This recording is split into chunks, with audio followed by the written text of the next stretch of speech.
This is Karen with newclevelandradio.net, and it is time for Avoid the Maze. You are special. And my guest truly is special to me because I just learned that he grew up in the same area close to where I'm living now. So, any of you who know about Shaker Heights, Ohio, at one time, Angelo, wasn't it considered the richest suburb in the United States? Yes, it was. Uh, And, yeah.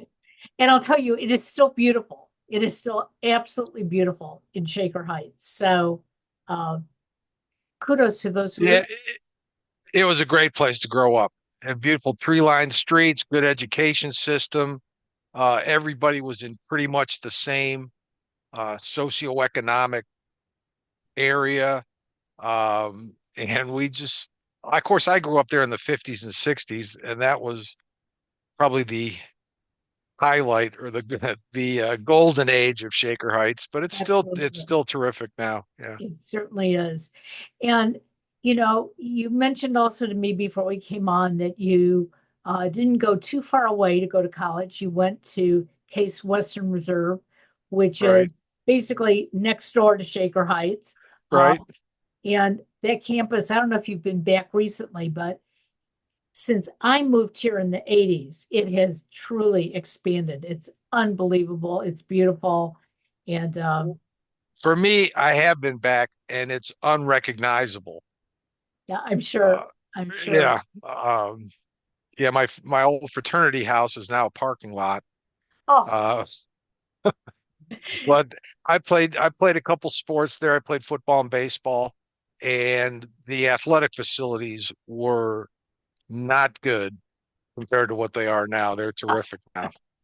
well, like I said, they've come a long way. And I'm sure the University Hospital being there is very helpful as well. It, it sure is. So, one of the things that we're going to talk about today is your journey through life. And, I started this podcast for a number of reasons, but the first reason was for myself. And my purpose was I realized one day I woke up and this isn't where I thought I was going to be in life, but I realized this is where I want to be in life. And I thought, how did that happen? And some people will say, oh, I wasted all that time doing all these other things to get here. And I want to tell you, no, we didn't. We didn't waste our time. We had to do those things to get to where we are now. And if you don't want to be where you are now, you still have a chance to make that change. So let's talk about your journey. You went to, you grew up in the area, you went to school in the area, and then you flew the coop. I did. Uh, well, that was keeping in mind I graduated in 1971 and with a degree in psychology. And about the only thing an undergraduate degree in psychology is good for is to go to graduate school if you plan on using that degree. So I managed to avoid the draft. I went through the draft lottery. It was still during the Vietnam War. And once I realized I wasn't going to be drafted, I had applied to several graduate schools, most of them in Ohio, most of the Mid-American Conference schools that you're probably familiar with. And then I applied to Georgia just because we'd driven through Georgia on our way to Florida. My folks had a house in Florida, and I'd usually drive their car down for them so they didn't have to do it. And Georgia's pretty. I said, what the heck? I'll apply to the University of Georgia. And I got in to several places, including Georgia. And my fiance at the time and I decided to drive down and look at it. Fell in love with it. Uh, and once I got south of the Mason-Dixon line, I realized that I was never going to live north of the Mason-Dixon line again because the weather's better. I won't say the people are better, but I will say the people are friendlier. I Um, will agree with at that. least at least superficially friendlier. And the lifestyle's a little slower, and that pace suits my personality. I never regretted it at all. I had 4 great years at Georgia, and my goal at that time was to be a college professor. So I accomplished that goal. I became a college professor at Oklahoma City University in 1975. And in 1976, the dean of the College of Arts and Sciences made a poor judgment call and appointed me the chairman of the psychology department. So, so for 3 years, I'm 1 year out of graduate school, and for 3 years, I was chairman of the psychology department. It's a 3-person department.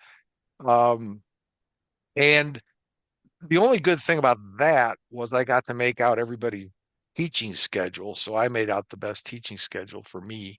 Absolutely. That's what you should do when you're in It was charge. a perk because I wasn't making any more money. I just had more responsibility. And after 4 years, I had 2 young kids, and uh, I realized I wasn't going to be able to raise them in the manner that I wanted to raise them, and certainly in the manner that I was raised. So I left academia in 1980 and I joined a consulting firm, which was kind of a shock to the system. My grandfather and father were both dentists, so they had their own little business, and I really didn't know much about business at all. Yeah, and I had to buy a few suits. I didn't own any suits. I was a college professor. I was teaching in t-shirts and jeans every day. Uh, had to shave my beard, which I've since grown back. Um, and learned how to work with businesses and fell in love with it. I just really enjoyed the challenge. Enjoyed learning about businesses, and I learned that psychological principles can really be helpful to business people because the area that they're weakest in, most of them, is in understanding people. So I could help those business leaders understand their team better and themselves better. So I worked for that RHR International. It's a great firm. And in 1982, I developed a client relationship with a gentleman in Nashville, Tennessee, and we really hit it off. He liked what I did for him, and I liked working with him. And he made me an offer I couldn't refuse uh, to move to Nashville and set up my own consulting business. And I was 33 years old. I never thought I'd have my own business. I'm an introvert at heart, and I'm not very good at sales to this day. but but I'm good at what I do. I'm just not too good at selling what I do. Um, so I opened this practice called the Company Psychologist in 1982, working with businesses, helping them hire the right people, help them build their culture, working with leaders on being the best version, professional and personal versions of themselves. I was coaching before coaching was even a recognized profession. Um, and I've been doing that basically ever since.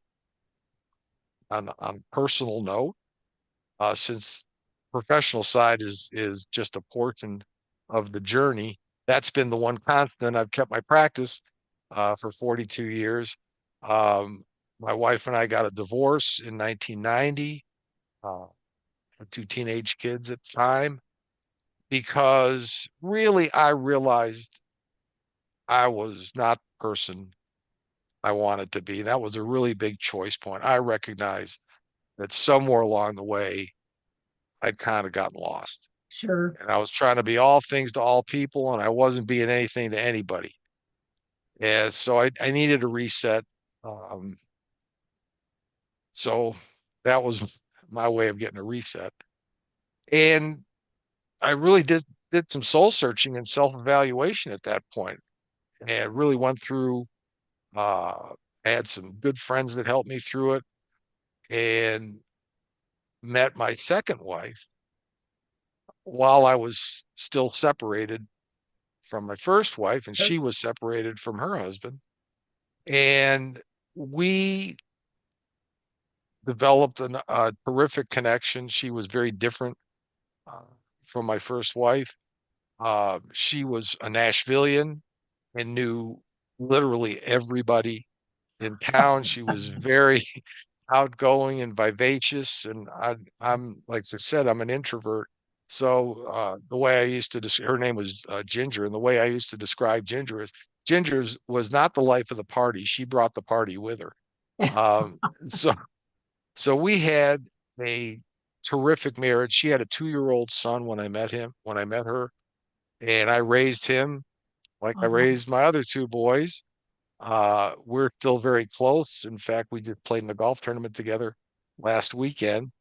Um, and we got married in 1995, and in 2009, Ginger got sick. And at first, we didn't know what was wrong with her. We went to several doctors. I couldn't really figure it out. Um, and she just didn't seem to be, she had a seizure, she went into a coma, and she just didn't seem to be getting much better up to a certain point. So we finally went to, as a last resort, we went to Vanderbilt, and they had an ALS specialist there. So he put her through the series of tests, and it turned out she had ALS, oh, which if any of your listeners know anything about ALS, it's also Lou Gehrig's disease. Uh, that's a death sentence. right. You just don't know how it's going to progress, and you don't know when it's going to happen. So over 3 years from 2009 to 2012, I had two full-time jobs. I had my consulting practice, and I had taken care of Ginger, uh, which I did. Uh, and she never got to the point where she was confined to a wheelchair or didn't have mobility, but she just kept wasting away, basically. That's a degenerative disease. Right. And in 2000, excuse me, in 2012, she developed pneumonia because she had trouble swallowing and was aspirating a lot of liquids. And people really, they don't die of ALS. They die of complications from something Sure. caused by the ALS. So she went into the hospital with pneumonia and never came out. Oh, Um, so she died in 2012.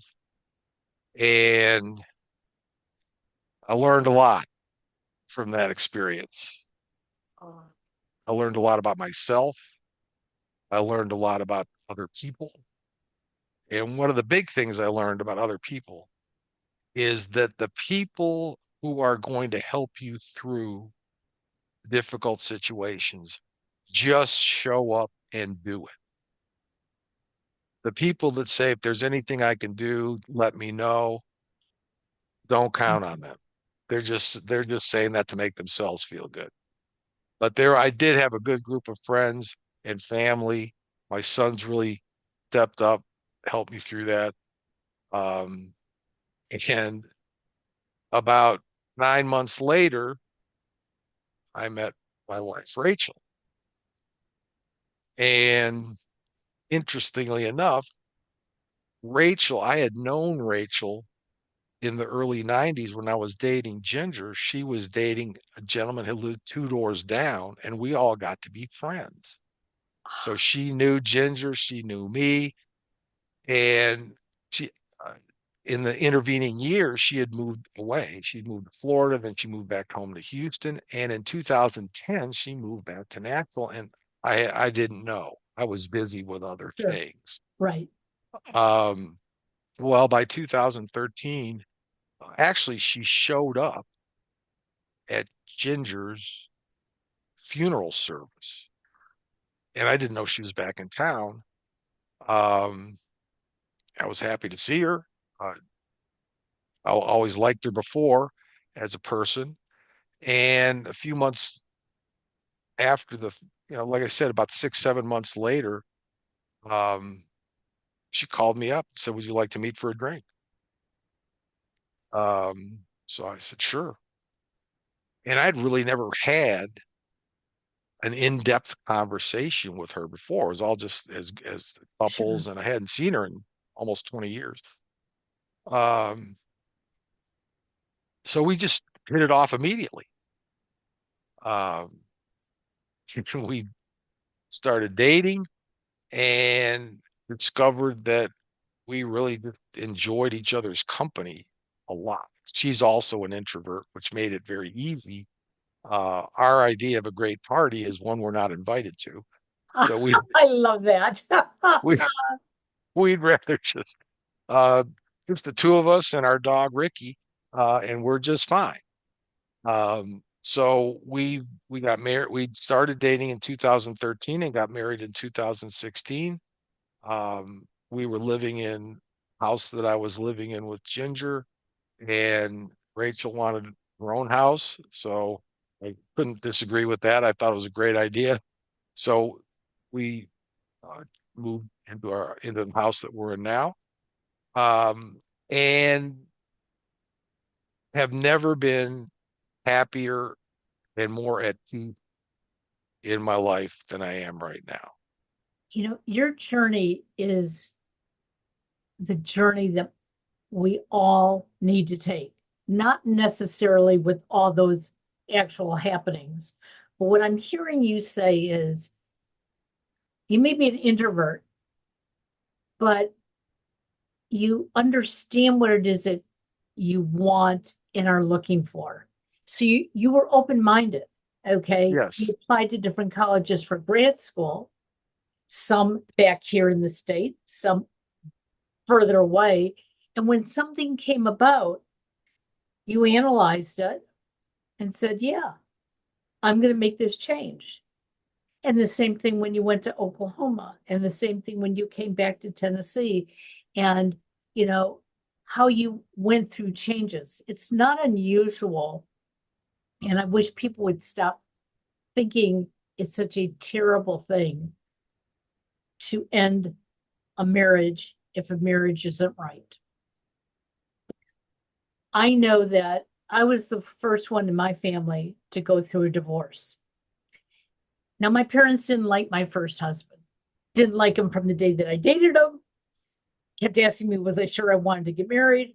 His parents didn't like me. And when we got divorced, both sides were so angry at us. It was like, no, you stay together. You have a child. And it's like, but we don't like each other anymore. We just grew in different directions. We tried, it wasn't there. And my mother was very disappointed in me in the beginning. And I Oh, sure. finally asked her many years later, why were you disappointed? And she said, I don't know. I'm really happy now that you got divorced. I'm happy you found somebody who you love and completes you. And I said, and I complete him. And if I wake up someday and it's not there, believe me, I'll walk away from it. Now, we work very hard at making it work. So if you're out there listening and you're saying, I've lost myself, which I did in my first marriage. Me too. Everything he wanted me to do until I realized I just wasn't happy. Right. So kudos to you for knowing yourself. And maybe introverts know themselves better than extroverts, because as an extrovert, you're always trying to make everybody else happy and smile. I think that's a good point. Introverts do tend to be a little bit more introspective, and more of their world is inside of their head and their heart, um, than is the case with extroverts. But one of the things I learned about myself is that when an opportunity to presents itself, I'm going to lean toward taking that opportunity. When I had started my consulting practice in 1982, in the middle of a recession, I had so many people tell me, are you crazy? You're starting a consulting business in the middle of a recession? And I said, yeah, if it doesn't work, I can always get another job. but I'm going to do whatever I can to make it work. And I stuck with it. And I've been through several recessions Right. since then. The latest one being the pandemic, which was really different than any other Sure. recession because it affected everybody around the world. Uh, Fortunately, two of my biggest clients were considered essential industries, so they didn't have to shut down and they didn't have to have people working remotely because they were in manufacturing, and you can't do manufacturing remotely. Right. You got to have people operating the machines. So those businesses really helped me to weather the fact that the majority of businesses just shut down. A lot of Right. people lost their jobs. A lot of people lost their businesses. Um, but I've always approached things with an optimistic attitude, a positive attitude, and looking for what's possible instead of what's not possible. Well, And and that's the key there. Looking for the possible. I grew up in a generation where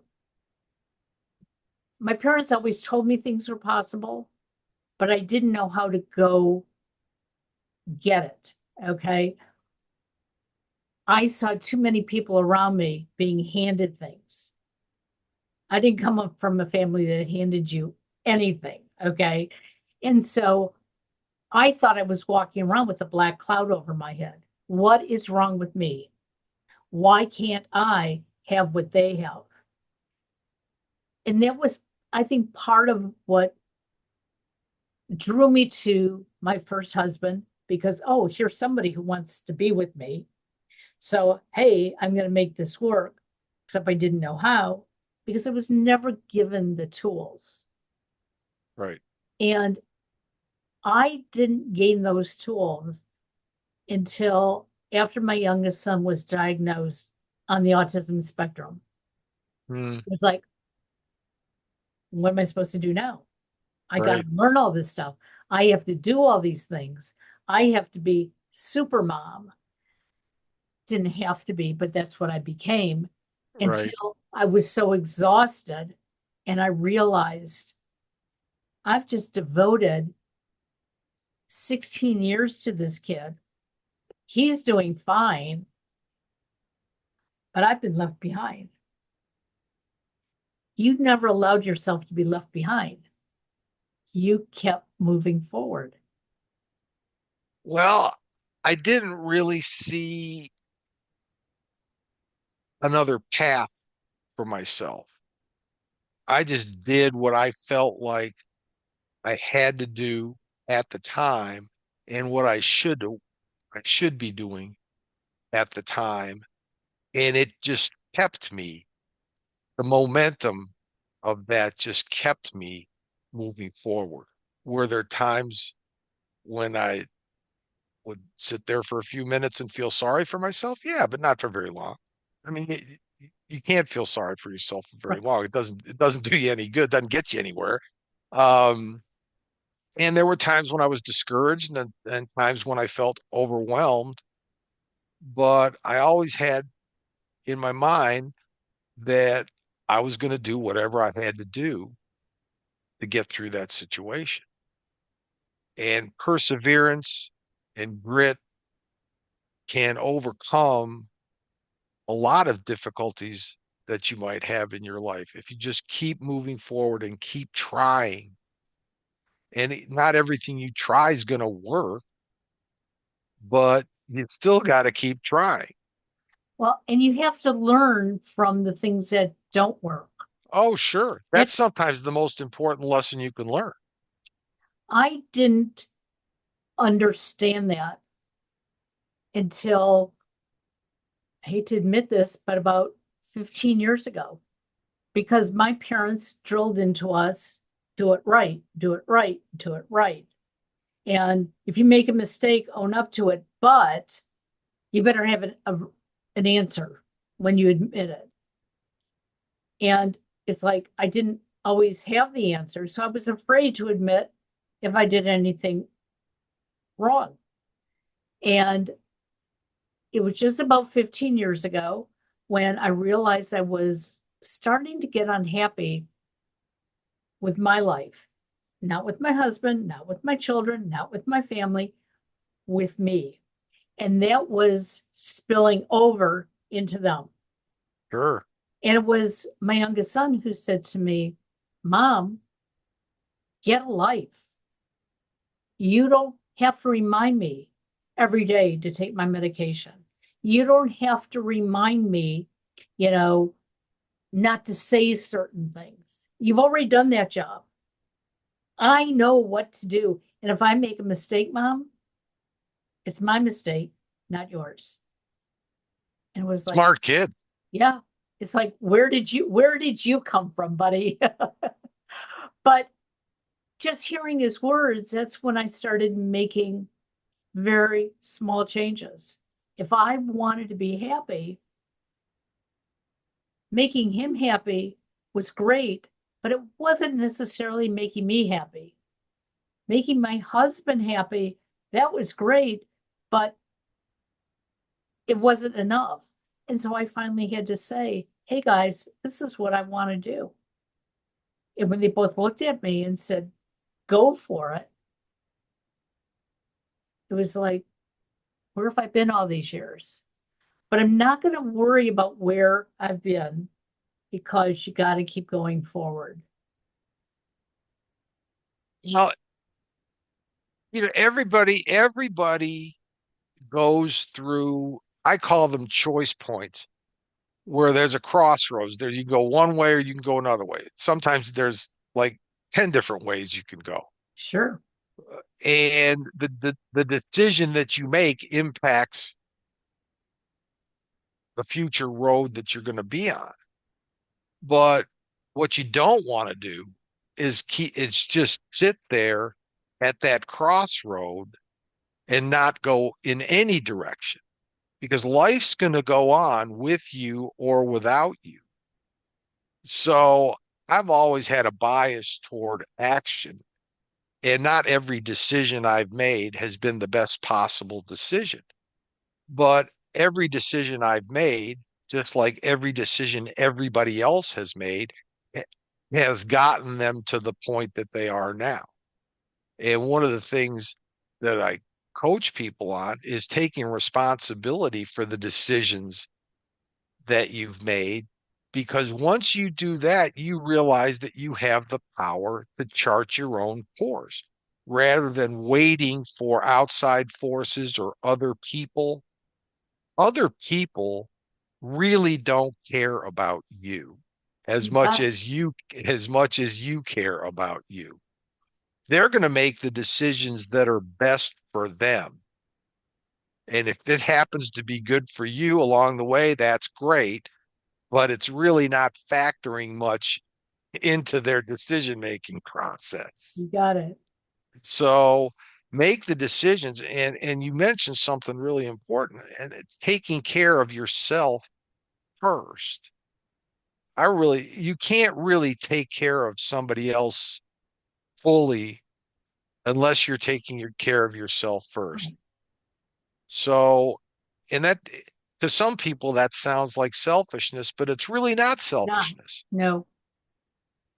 I mean, you really have to be thinking about yourself, because you're the only one that's with you 24 hours a day, 7 days a week. So you better be as good a version of yourself as you can be, and then you'll be a better version to go out and interact with the world, both personally and professionally. Exactly. A little over 2 years ago, my son has been sports minded his whole life. He was lucky enough to work for the then Cleveland Indians, who are now the Cleveland Guardians. Still the Indians to me. I know. Until they win the World Series, I'm calling them the Indians. Okay. And he'd been there for 5 years, and there just was no growth. And everybody above him who loved him said, we don't know when you're going to be able to move up. you have a choice. We'd love to keep you. You can stay here, but it's your career, it's your life. And behind my back and his dad's back, he started looking online for other sporting jobs. And he found one with a minor league team in New York, 6 hours away. They offered him the world. He went for it. He wasn't even there 30 days, and the world was collapsing at his feet. And he called us, and first reaction was, I've got to quit. This is not good for me. It's not going to be good for my future. And his dad and I didn't quite understand, because we come from some place that says you put in the hard work and then somebody else is going to reward you for it. Right. And more we said that, we could tell he was physically and mentally ill from what was going on. And another week or so passed, and he called and he said, I'm calling 911 unless you tell me I can come home. And I said, whoa, Wow. do you really need to call 911? You better call. And he goes, if I don't quit, I'm 30 years old, I will have a heart attack. And my first reaction was, you know yourself better than I do. I guess you got to quit. And he quit. He packed up his car. He came home. And again, he was now living at home. And it was like, what is the future? But he knew what he wanted, and he kept working at it. And now he's working 1,000 miles away from mama. Wow. He's happy in his career. His career is growing. And that little 1 month where it wasn't working out, he gained so much knowledge that every interview he had going forward, he picked up on things that weren't true. And it was Right. like, then he had to experience that. He absolutely had to, because if he hadn't, probably would have made the mistake somewhere else along the line. And so he has taught me so much. And individuals like yourself who come on my program make me a better person, because I start to understand what everyone's journey is like. And they're not exactly the same, but somewhere in that maze, we do slide by each other. And if Yes, we we can do. learn something from each other, it's going to be a much better place. You know, any day that you learn something new or something helpful is, it's a great day. It's like you're in graduate school. You're in the graduate school of life, and events can teach you things. People can teach you things. You can learn from. There are more opportunities to learn and more different ways to learn now than there ever have been before. So podcasts being one of them. 20 years ago, there weren't any podcasts. Right. And now when I go on my morning walk, I'm learning something on my walk, because uh, I'm a lifelong learner, and there's a lot of stuff out there that I don't know and I Oh, want to learn more absolutely. about. We all have to learn. So one thing I want to learn from you. So we know, at least by your name, Angelo Valenti, you're Yes, Italian. I Okay. am. Do they have good Italian food in Nashville? They do not. Uh, I, that's one of the things I miss about Cleveland the most, and that's the first thing I do when I go back is go to Little Italy, which is not far from where I went to school, right. and find an Italian restaurant. A couple of them are still there, uh, and eat a decent Italian meal. There have been a lot of Italian restaurants open up in Nashville. Some of the people come from New York and Chicago and other places, but they all have gone for the upscale, creative dishes. And I'd rather just have pasta bolognese, and I tell Rachel when we go, I said, I'm ordering the bolognese because if an Italian restaurant cannot make bolognese right, they can't make anything right. So, so if the bolognese passes muster, then I'll try something else. Got it. I got it. Well, I know that Nashville is not known for Italian cooking, and I just had to throw that out there because, Right. Little Italy in Cleveland is phenomenal. It's the bomb. Yeah. And on a Saturday night, you can't get into a restaurant unless you go very, very early in the day. So, anybody who's coming to the Cleveland area, that's someplace that you might want to check out. What are you doing today now? So you went to grad school, you taught, you've been a consultant, but now you're coaching. Right. Tell me about coaching. Well, I'm coaching people in really three different areas right now. The first is the leadership coaching, which I've been doing for a long time, helping business leaders be, as I said, be their best personal and professional selves. I am building right now an online coaching course for high performing men aged 30 to 55 who are feeling like they're burning out, they're missing their family, they're missing out on life, they're feeling like they're not living the life and being the kind of husband and father that they should be. So that course will be out sometime in October. And I'm coaching people on how to enjoy life more. And that's based on the book that I wrote last year, which has today is its 1 year birthday. Been out for a year. Can I show it to everybody? Oh, Would you mind? absolutely. Show it to us. Okay, it's called You're Making This Way Too Hard. Find Your Easy Way to Enjoy Life. And it's available on Amazon. It's available on Audible. It's available on my website, 𝘔𝘢𝑉𝐿𝑒NTi.com. And I wrote that book because I saw so many people who had what society says are successful lives, but they weren't enjoying it. They seemed to be anxious. They seemed to be disappointed. They seemed to have self-doubt, and they just didn't seem to be joyful.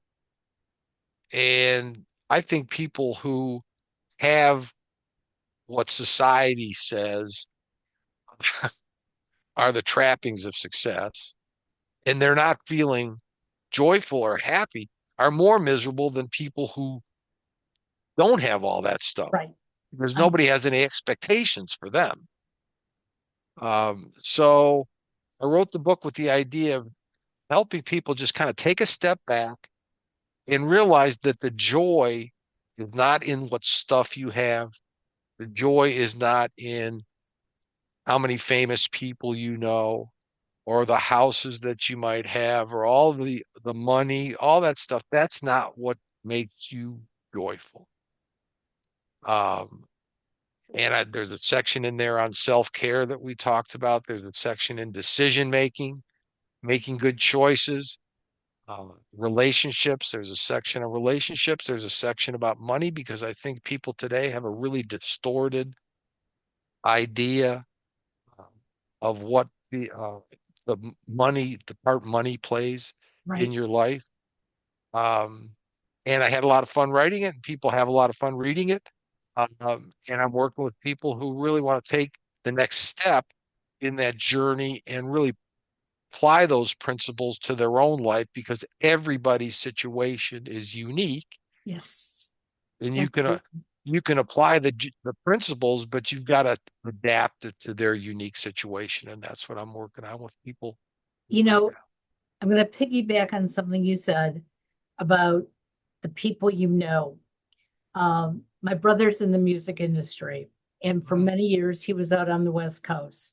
And when my parents would go out to the West Coast, my brother would take them to concerts that he was working on. He would take them to TV shows that he was working on.